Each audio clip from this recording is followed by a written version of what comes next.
Tonight on CTV News at 11:30. The federal government's pushing through a bill to address the need for clean water on First Nations. This important legislation recognizes First Nations as stewards of water. It comes as some northern groups are still waiting for their treatment plants to be repaired. Plus, investigators in Sudbury have identified a suspect wanted in connection to a murder at a homeless encampment. And a much-debated feature in the revitalization of Clark Park has hit the chopping block. People love coming down here, but the rest of the year, it's very much a passive use. Sault Ste. Marie has flushed its plans for a pool on the St. Mary's River. CTV News at 11:30 with Ian Campbell and Tony Rima with weather. Good evening. Thanks for staying up with us. The federal government is pushing ahead with a bill it says will try and address the long-term drinking water advisories plaguing First Nations communities across Canada. This important legislation recognizes First Nations as stewards of water, establishes clear standards, and reflects the realities of their communities. The proposed First Nations Clean Water Act is backed with the single largest funding commitment ever made for First Nations, $4.6 billion over 5 years. The minister says the new bill was written, in her words, to stand the test of time. She says it's a human right for people on First Nation lands to have safe drinking water. A previous bill was introduced in 2023, but the legislation was never passed because Parliament was prorogued. Meanwhile, hundreds of people from Saskatchewan First Nation are staying in hotels around the province while their water treatment plant repairs are not yet complete after the system failed in January.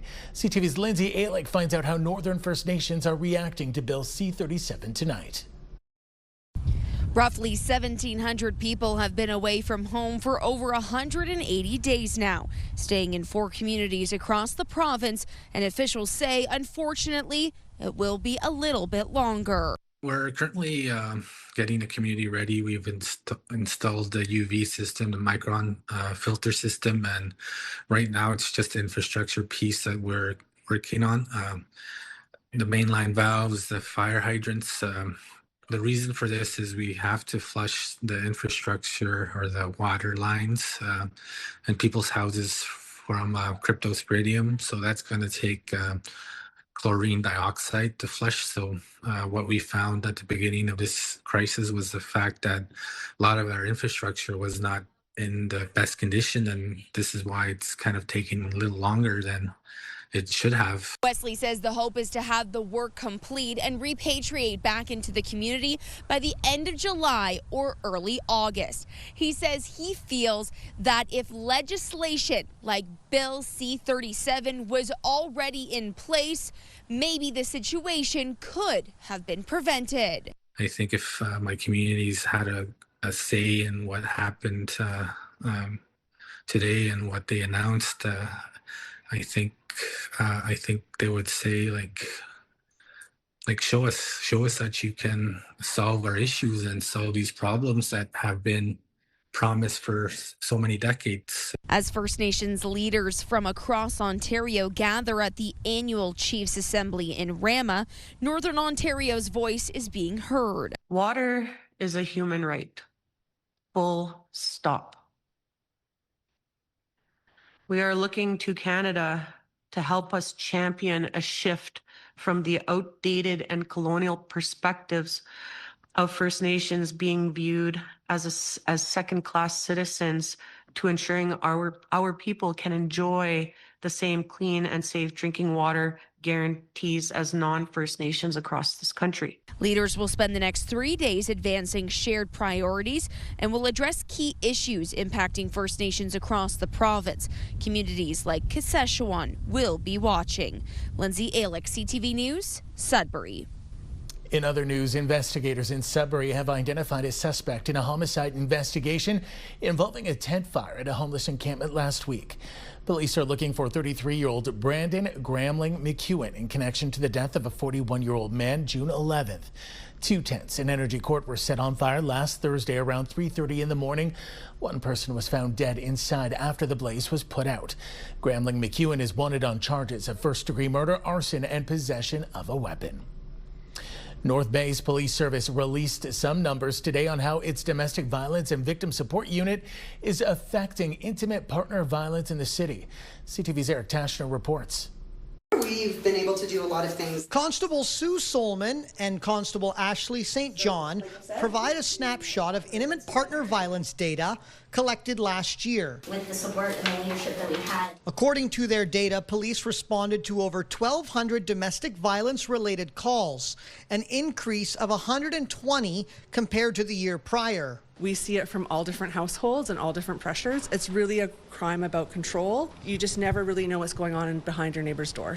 367 incidents were deemed chargeable. Over 280 calls resulted in charges against men, while close to 85 calls led to charges against women. So I'm very confident in how comprehensively we do investigations, how thoroughly we do them, but also how much attention we pay to supporting the victims through these. Things like sexual assault and domestic violence are underreported. Over the last 18 months, every single officer has gone through a 4-hour mandatory training to understand current IPV trends, coercive control and its impact on victims, risk assessment, the importance of thorough and trauma-informed IPV investigations, and direct perspectives from victims. They're doing what I've asked them to do. I try and set the table for them to give them the resources and the training, the education they need, and they have really run with the ball. Victim referrals to victim services of Nipissing District spiked in 2025.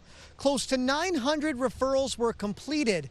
That's up from 685 in 2024. Being uniquely situated in the building means we get to work much more closely with North Bay City Police, as well as we get to sort of do joint initiatives around prevention. The society is changing, and we're trying to evolve and change with it. As a result of the unit's commitment, other police services have reached out asking for training materials and investigative tools to assist with their own IPV investigations. Eric Tashner, CTV News, North Bay. North Bay Police have launched a new online portal for reporting non-emergency crimes. The new system allows people to report non-urgent crimes at any time from anywhere, and people can upload video and photos. The system had a soft launch back in May. During the testing period, 32 crimes were reported, leading to 11 charges laid. Police say items reported through the online system are reviewed by an officer within 1 week of submission. A much-debated feature of Sault Ste. Marie's waterfront makeover has met the chopping block as the city flushes out its plans for a revitalization to Clark Park. A pool on the St. Mary's River is not going to make the list. CTV's Corey Nordstrom has more. The latest in the plans to spruce up the Sault's waterfront were presented to council this week. Significant changes have come to the ideas for Clerg and John Roswell Park, including an urban beach and destination playground. The main change obviously is the removal of the pool. You know, that was becoming a distraction for us. Instead, the city has leaned into the land and peoples who have called the area home for centuries. We're trying to tell the story of Bawating, both through you know, the play area, selecting kind of the 7 grandfather teachings in the learning lodge, as well as some clan elements, and then selecting culturally significant plants for the waterfront. From the mayor's office, the changes represent steps toward finally making use of an underutilized space. During Rotary Fest, it's very active down here, lots of activities. In the winter, there's the skating trail. People love coming down here. But the rest of the year, it's very much a passive view. So you can walk on it, you can walk through the fields, you can, you know, kick a ball in the field, but you aren't activating the space. The city's tourism department aims to avoid using taxpayer dollars for the project, which was initially estimated at $17 million. Up next, the work to allow them to apply for both provincial and federal funding streams. Right now we're working through our detailed design. We're aiming to get it to 60% by the end of the year, and that'll allow us to refine our capital cost estimates, as well as getting us into position to apply for permits for the elements that touch the water. If all goes according to plan, construction at the waterfront could begin next year, with the first phase complete by the spring of 2028. Corey Nordstrom, CTV News, Sault Ste. Marie. Ontario has signed an agreement with the United Kingdom aimed at opening international markets for critical minerals. CTV's Lydia Chubak reports. In London this week, Minister of Energy and Mines Stephen Lecce signed a statement of intent with United Kingdom. The agreement is designed to attract investment and strengthen supply chains for critical minerals, including nickel, lithium, and cobalt. The province says it's part of an effort to reduce reliance on China and diversify global mineral supply chains. We've been working over the last 6 months to really open up new markets for Ontario's critical minerals, rare earths, gold, and so many other important commodities that allied democracies need. The announcement could be significant for major mining projects in northeastern Ontario, including Canada Nickel's Crawford project near Timmins. Company officials say the deal builds on historical ties between Canada and the United Kingdom. Because UK has been a historical home of nickel processing, during the last century, there's a number of key strategic nickel users in that country. And so, the kind of nickel that we ultimately hope to be producing in the Timmins region, could go to consumers in the UK. While the agreement does not include investment commitments, officials say it creates a framework for future business partnerships and economic growth. I think we're going to see benefits take hold in the short term and the long term as the maturity of this agreement really takes hold. I also think it's going to create jobs, because what it's going to do is it's going to fire up the processing supply chain of Ontario that is already strong, be it in Sudbury and Timmins and so many other regions of Ontario. Meanwhile, Canada Nickel says the Crawford project continues to move through the federal approval process and hopes to secure financing by the end of the year and break ground in 2027. Lydia Chubak, CTV News, Timmins. Excitement is building for work to get started on the Ontario Mine Rescue Training Academy in Sudbury. Local First Nations leaders, dignitaries, and safety advocates were at the ground honoring ceremony this afternoon at the future site on Fruit Road at the LaSalle Extension. WSIB is providing the entire $125 million to build the state-of-the-art training academy.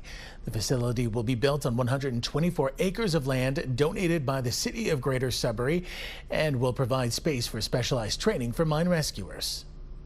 We have 2 ponds at the back. We can do water rescue.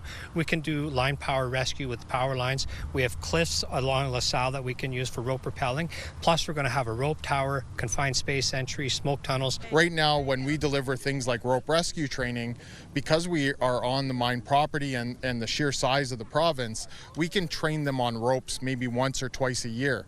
So with the facility, we'll be able to bring them to our site and be able to train them for 5 or 6 days, so give them a much more advanced knowledge of something like high-angle rope rescue. Construction will begin this fall, with the facility expected to open in 2029. They're going to be our new neighbors. Time now for a short break here on CTV News. Coming up, Tony will have our full weather forecast. For now, a look at the current conditions, and we're seeing a little bit of everything across the board, seeing some storm activity and rain moving its way in off of the Georgian Bay and Lake Superior. 10 in Sault Ste. Marie, 13 in Elliott Lake, and down on the island, 14 in Sudbury, 13 up in Timmins. We'll have details after the break. Good evening, everyone. Bad at this point. We have some clearing, but as we head into tomorrow morning, Wednesday, increasing cloud cover, a chance of showers, and you know what? A risk of thunderstorms off and on for the last, it seems, 4 or 5 days, and that's going to continue as the system moves through our broadcast region. Depending upon where you live, you can expect, well, take a look.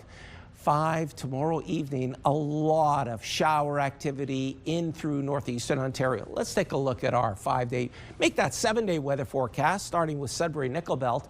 Tomorrow, well, 20 degrees, slightly below normal, but the showers are going to continue. There's also risk of a thunderstorm. The rain persists. Sunday, Father's Day, was supposed to be sunny originally, but now, well, there's a chance of rain. Monday looks pretty good at this point, but the odd shower or two in the morning. As we head on over now to Sault Ste. Marie, Algoma, shower activity tomorrow, and then that's going to spill over right into the weekend. Sunday looks pretty good at this point. Sun and cloud, 20 degrees, 22 spot on temperature wise. As we move on over to Timmins, Cochrane, and Kapuskasing, a risk of thunderstorms tomorrow, 20 degrees, should be about 23 this time of year. The rain continues right till Sunday. Some sunny breaks. Monday, beautiful weather, sun, cloud, and much the same on Tuesday. For Temiskaming Shores and Kirkland Lake, Wednesday, well, there is a risk of thunderstorms, and then it's, more rain on the way. We start to get some sunny breaks on Sunday, Father's Day, 20 degrees, and Monday, Tuesday don't look too bad at this point. And finally, folks, your 7-day weather forecast for North Bay, West Nipissing. Risk of thunderstorms tomorrow, 21. Add the humidity, it'll feel like 24, 25 degrees Celsius. Temperature starts to drop just a little bit. We start to get some clearing on Father's Day, 21 degrees, almost spot on for this time of year. Monday, Tuesday looks pretty good, right? Sun, cloud, and a chance of shower activity. Ian Campbell, it's back over to you. Thanks, Tony. Well, new data from the Canadian Dermatology Association shows concerning statistics among young people when it comes to tanning and avoiding sunscreen. As CTV's Amanda Hicks reports, it's prompted a major push for sun safety.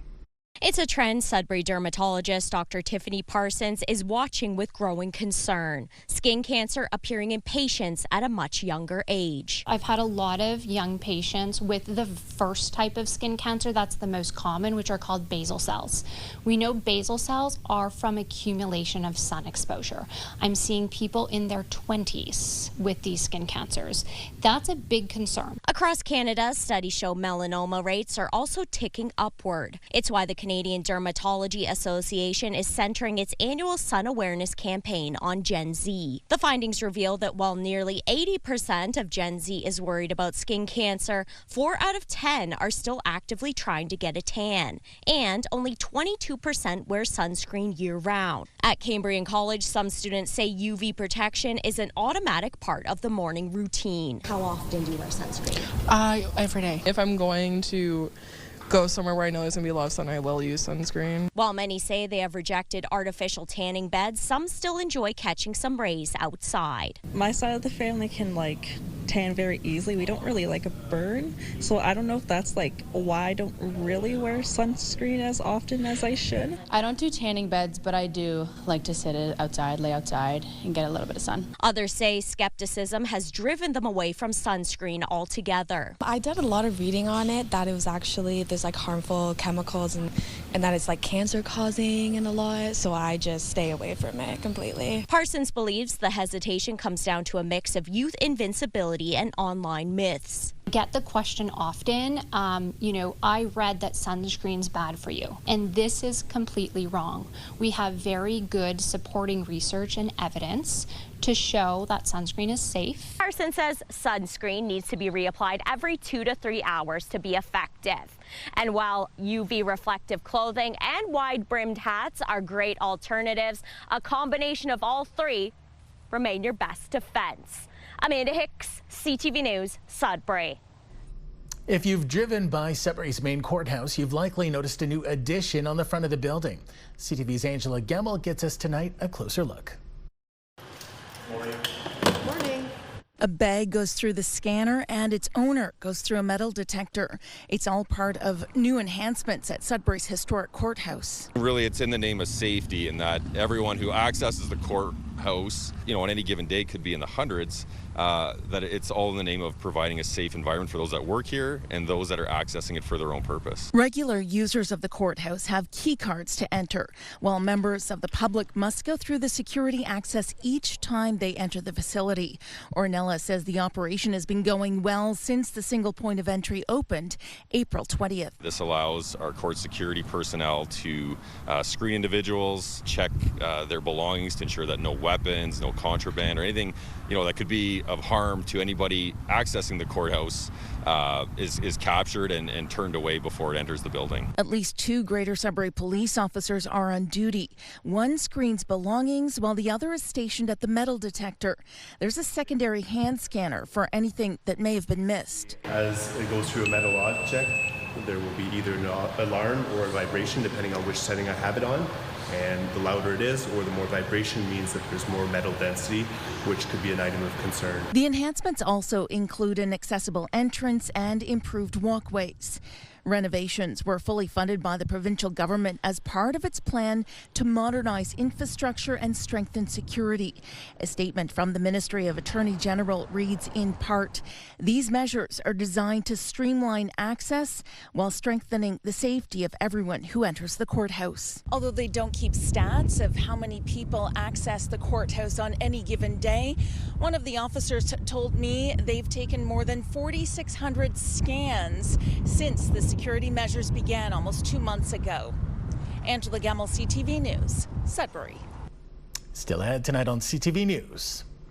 Canada's soccer squad gears up for Game 2 at the World Cup. More on that in just a moment.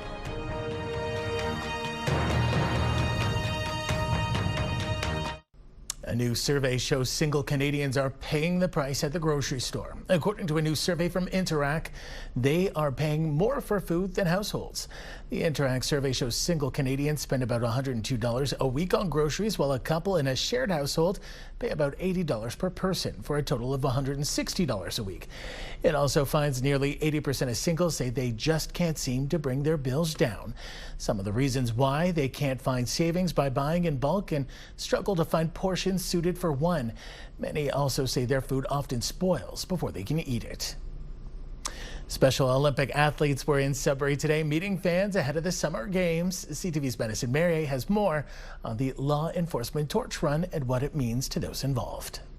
10 athletes are headed to Medicine Hat, Alberta in August for the Special Olympic Summer Games. Before they go, they're walking in Sudbury to thank their supporters and inspire others.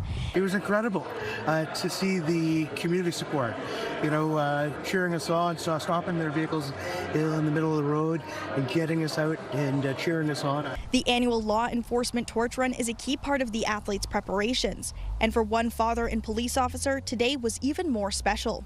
Special Olympics has always been the charity of choice for the Ontario Chiefs of Police, but being a police officer and then my son getting an opportunity to participate as an athlete, it was an opportunity for both myself to connect with my son and then be with him with other athletes. It's amazing because it's now become like a family, right? They're part of our family because no matter our events, we get to have police officers at any of our events, any occasion that's going on. A lot of the police enforcement are some of our coaches too now. The law enforcement torch run had over 50 participants walking around 1.5 kilometers, while students from nearby schools stood outside to cheer and show their support. It's just to showcase who we are. And it's also a way to get the flame from community to community. And in the end, the flame makes its way to the provincial games or the nationals games. Thank you to all the family and friends supporting me for the torch run. I'm so glad I made it all the way far. Madison Marier, CTV News, Sudbury. Finally tonight, Canada's soccer squad is gearing up for its second game of the World Cup, their first match in Vancouver. CTV's Shannon Patterson shares the story of two Canadian players who now have a chance to represent their country in the city where they grew up. Arm in arm, Team Canada prepared to take the pitch for its first World Cup training session at the National Soccer Development Centre at UBC. Obviously, it's a home World Cup, something that we probably won't ever see again. The city feels alive. The world just feels like it stopped and everyone's just watching football. For midfielder Nico Segur, who was born and raised in Burnaby and was a BC Place ball boy, it's a childhood dream come true. It's a stadium I grew up going to, watching the Whitecaps, like you said, being a ball boy for the national team back in 2019. So I just want to enjoy it and give everything and repay the fans for all the support they've given us. Defender Joel Waterman grew up in Aldergrove. Yeah, it means the world. I'm only an hour from my hometown, and this is obviously the province where I'm from, and I have immense pride in representing those people that are from here and in those communities, and representing my old clubs that I used to play for. So it's a true honor. It's amazing. This is my home. I wouldn't be here if it wasn't for this building, if it wasn't for Whitecaps, if it wasn't for this city. I don't want to get too caught up in the moment. Of course, it's special, but just treat it like another game. The entire squad is in full training here, except Alphonso Davies, who is still in return to play, meaning he's not practicing with the same intensity as his teammates, and we don't yet know if he will be available for Thursday's match against Qatar. Obviously, with Fonzie, he's one of the best players on our team. He's a world-class player, so obviously to have him in the lineup would be amazing. It's also hoped star defender Moise Bombito, who fractured his tibia last October and didn't see game action in the 1-1 draw, will play against Qatar. We want to go and win. That's it. If we win, we put ourselves in a good position. Right now, all 4 teams in Canada's group have a point apiece. Yeah, it's wide open. Same as before. We want to top the group. The focus has never changed for us, so obviously it's a big game on Thursday to beat Qatar, and then we got to try and beat Switzerland as well. We're going to try and pick up the 6 points and go on to the next round. If Canada wins the group, that next round will be a knockout match on home soil at BC Place. Shannon Patterson, CTV News, Vancouver. Should be a wild game, and you can catch that right here on CTV. Go Canada, go. That takes us to the end of our newscast this Tuesday night. For the latest news anytime, remember you can head to our website, ctvnewsnorthernontario.ca, and don't forget to check out the CTV Northern Ontario YouTube feed. Once you're there, make sure to subscribe. Thanks for watching. Good night.